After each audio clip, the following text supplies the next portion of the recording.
I'm a digital nomad. I rely on an internet connection to work. I also live in a van, and I run into a problem I think every van dweller has noticed. Cell phone service inside the vehicle just sucks. It's especially bad after I put in all my insulation and wall panels and stuff. I could be getting 5 bars outside the vehicle. The moment I step inside and close the cargo door, it goes down to 1 or 2. And for that reason, I've never been able to do Zoom calls in here. I can't stream or do anything data intensive like that. It's annoyed the crap out of me for the past 2 years, and today I want to rectify it. I got something here, a cell phone booster by a company called High Boost. Look at the truck right there. What is that, a Land Rover? Reminds me of my van. It's supposedly the best there is. I want to get this hooked up on my roof, wired up and tested today. I'm actually in a spot that I'd like to stay in, but I only get like 2 bars of service in here.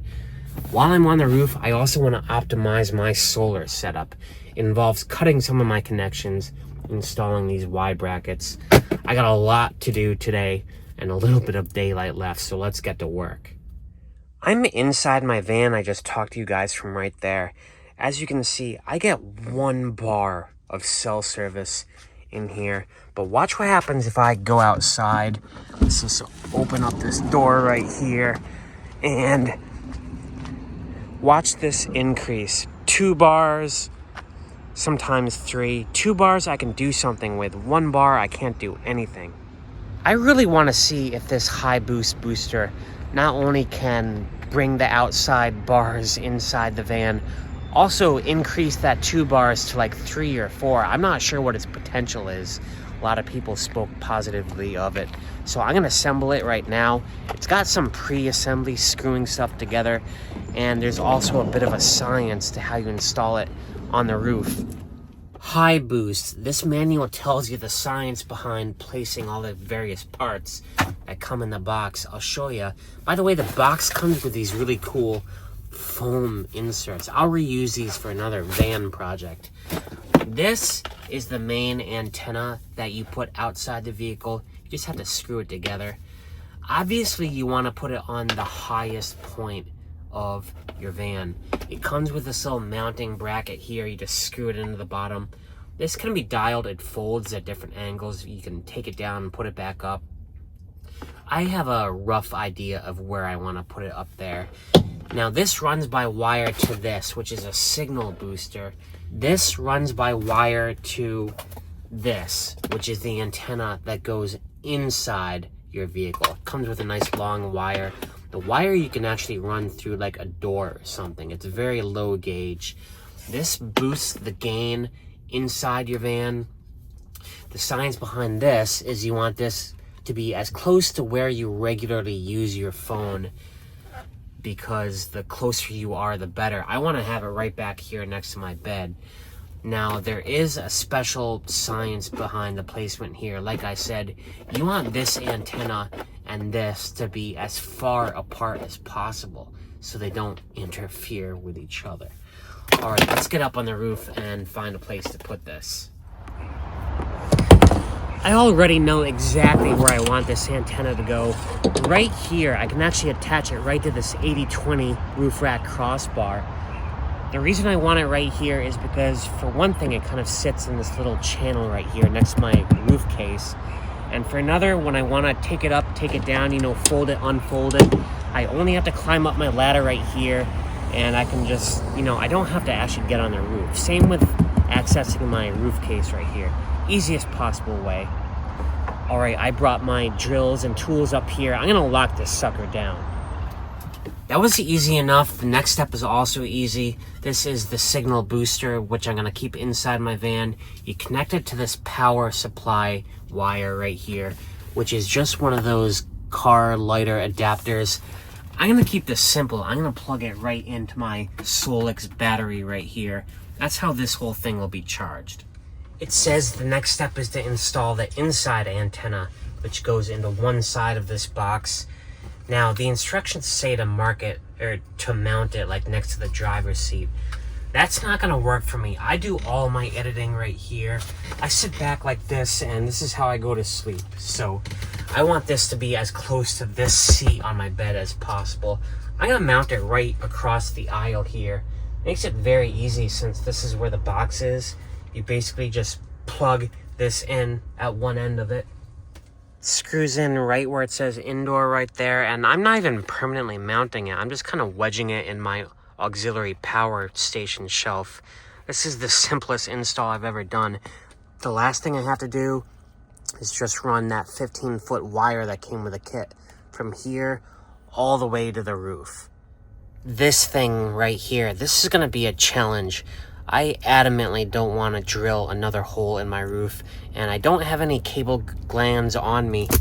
You know, I'm wondering if I can actually snake this through like a door or something, or maybe reuse one of those cable entry glands I already have. Might have to poke through the caulk a little bit. I do notice that in my rear door, the seal is basically this pliable rubber thing. I'm wondering if I can actually just close that around this wire.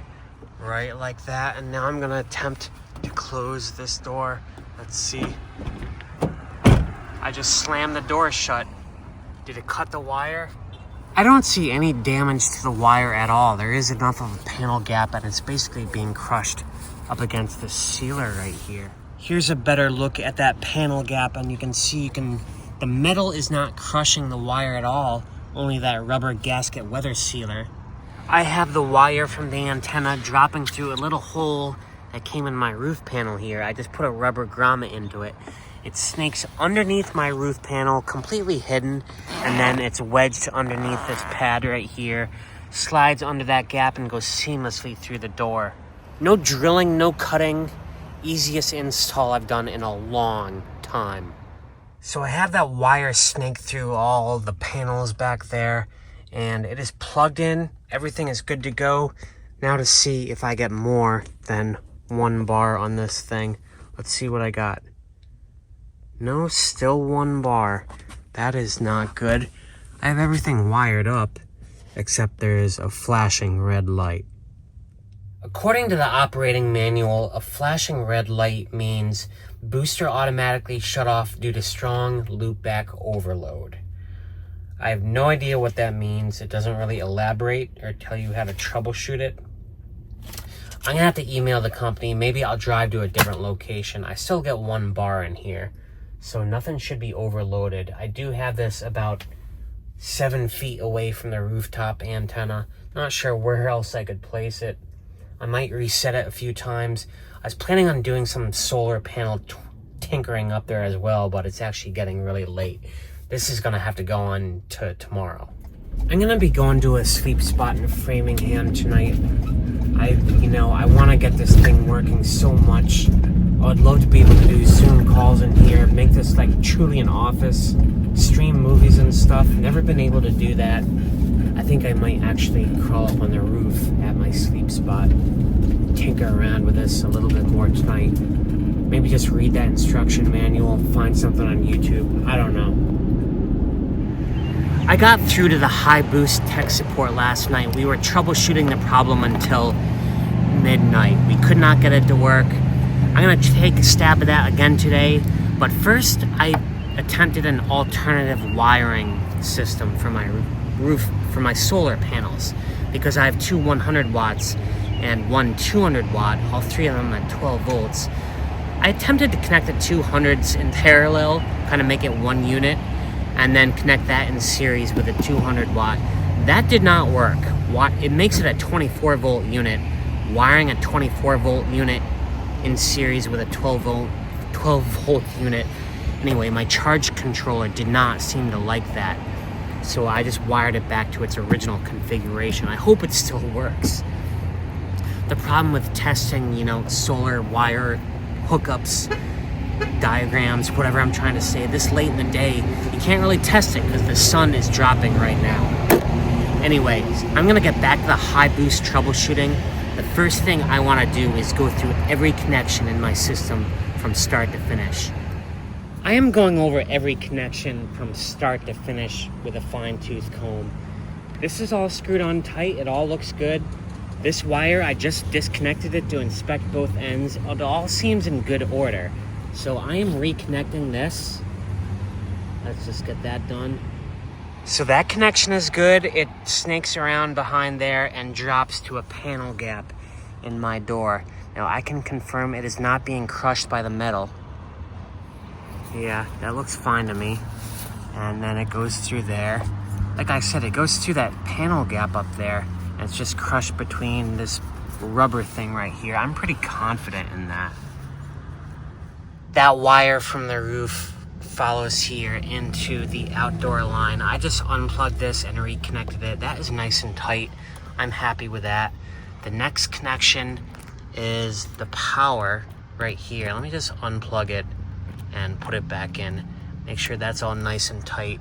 And then over here, make sure the power, I'll just unplug it here and put it back in until it snaps. Yeah, I'm sure that's all nice and tight. Last but not least is the indoor antenna, which, unscrew that. Yeah, that is all nice and tight.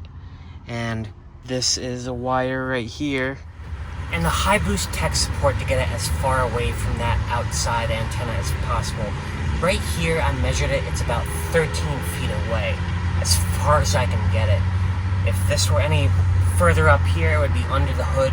If that were any further back on the roof, it would be on someone else's vehicle. Anyway, I have this right here. It is facing towards my bed. I'm gonna power it on. Let's see what happens. So my battery is on. We'll turn the DC power on. These lights should come on in the front, and hopefully it's not a red flashing one. Why is it not powering? Oh, I have to hit this button up here, I think. There we go. Once again, the red is flashing, happens instantly. Unfortunately, I don't have any more time to troubleshoot that. I've spent a couple hours today, several hours yesterday, and it's already 9 o'clock. I want to get out of Boston. I've been here 4 days. That's like 3 days too many. I'm going to head west, probably get to the Holyoke Cabela's tonight, stay there. Don't have time for a shower or anything, even though there's a Planet Fitness nearby. Yeah, it's much later than you'd think. The most frustrating thing about working on my solar system is that I can only work on it after work, starting at like 6 p.m. I make any changes to it, by the time I'm done, the sun has set. I can't test anything immediately. I have to wait until the next morning. For someone who wants to see immediate results, it's just the most frustrating thing ever. Also, I don't know if you can hear, but something back there is rattling while I'm driving. It's driving me absolutely bonkers. Something I must have moved around recently. Alright, it's kind of the middle of the week. Let's see what kind of company we have at Ye Old Cabela's tonight. No one in this area, which is kind of strange. There's usually someone here. Let's see what we got going on.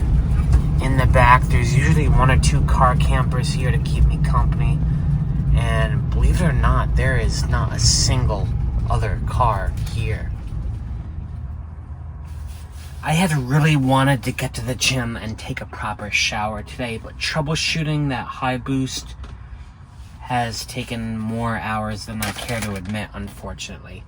And I had to call it quits. So that means my shower tonight is basically just wiping myself off with wet wipes. Not the best thing to do on a hot, sweaty day. But I did notice that the high boost tech support texted me while I was driving.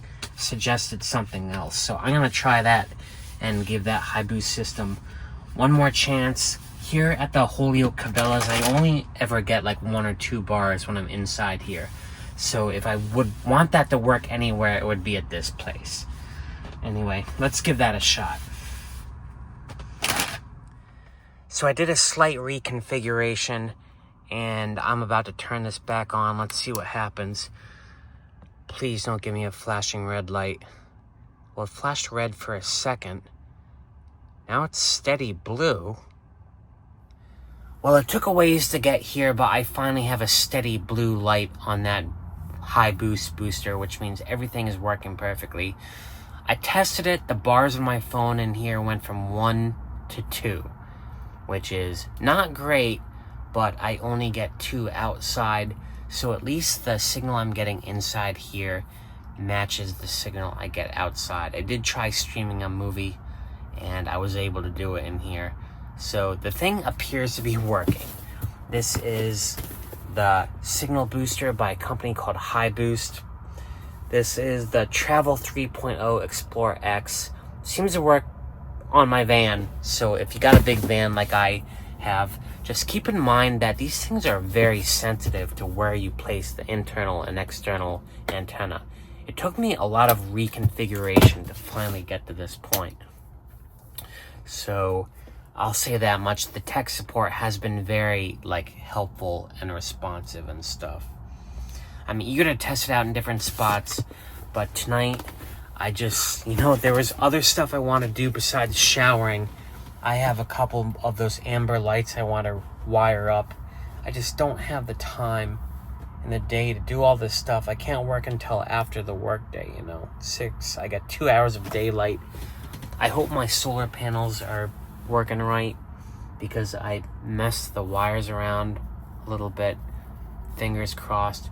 Anyway, I'm tired, so I'm just gonna say goodnight. Thanks for sticking around. Like I said, this is by a company called High Boost, and it took a while, but it seems to be working for now. I have a discount code for it below. I'll put it in the link below. Thanks for watching. Peace out.